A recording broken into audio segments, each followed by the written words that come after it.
Hey, welcome to my channel, Miss Recap. Today I'm going to talk about Minority Report.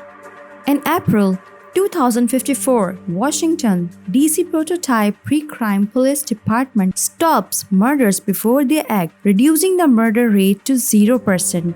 Murders are predicting using specialized mutated humans called precogs, who pre-visualize crimes by receiving visions of the future. Would-be murderers are imprisoned in a benevolent virtual reality. The federal government is on the verge of adopting the controversial program nationwide. Since the disappearance of his son Sean, pre-crime captor John Anderton has both separated from his wife Laura and has become a drug addict. While United States Department of Justice agent Danny Whitwer is auditing the program, the precogs generate a new prediction stating Anderton will murder a man he doesn't know named Lew Crow in 36 hours. Anderton flees the area as Whitwer begins a manhunt. Anderton seeks the advice of Dr. Iris Heineman, the creator of pre-crime technology. She reveals that sometimes one of the precogs, usually Agatha, has a different vision that the others do, a minority report of a possible alternate future. This has been kept a secret as it would damage the system's credibility. Anderton resolves to recover the minority report to prove his innocence. Anderton goes to a black market doctor for a risky eye transplant so as to avoid the citywide optical recognition system. He turns to pre-crime and kidnaps Agatha, shutting down the system as the precogs operate as a group mind. Anderton takes Agatha to a hacker to extract the minority report of Lew Crow, but none exist. Instead, Agatha shows him an image of the murder of Anne Lively,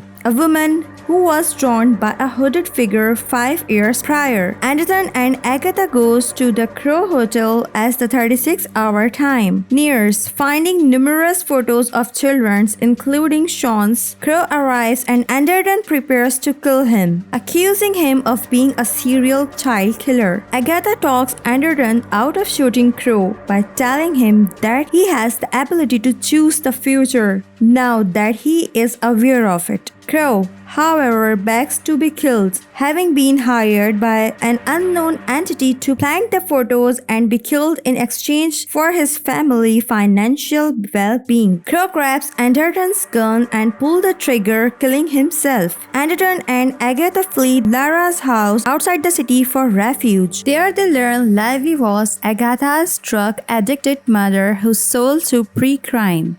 Lively had sobered up and attempted to reclaim Agatha but was murdered.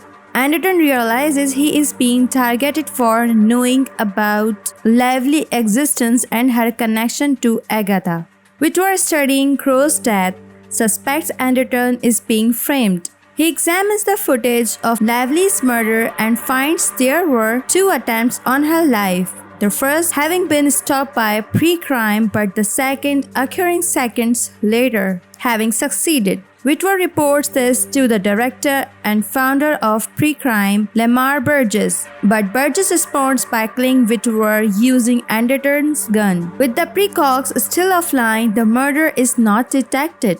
Lara calls Burgess to reveal that Anderton is with her, and he is captured accused of both murders and fitted with the brain device that puts him permanently into a dreamlike sleep. As his body is deposited in the prison, the warden tells him that all your dreams come true. Agatha is reconnected to the pre-crime system. While attempting to comfort Lara, Burgess accidentally reveals himself as Lively's murderer. Lara frees Anderton and Anderton exposes Burgess at a pre-crime celebratory banquet by playing the full video of Agatha's vision of Burgess killing Lively. A new report is generated at pre-crime. Burgess will kill Anderton. Burgess corners Anderton and explains that as he could not afford to let Lively take Agatha back without impacting pre-crime, he arranged to kill Lively following an actual attempt on her life, so that the murder would appear as an ego within pre-crime and be ignored. Anderton points out Burgess' dilemma if Burgess kills Anderton.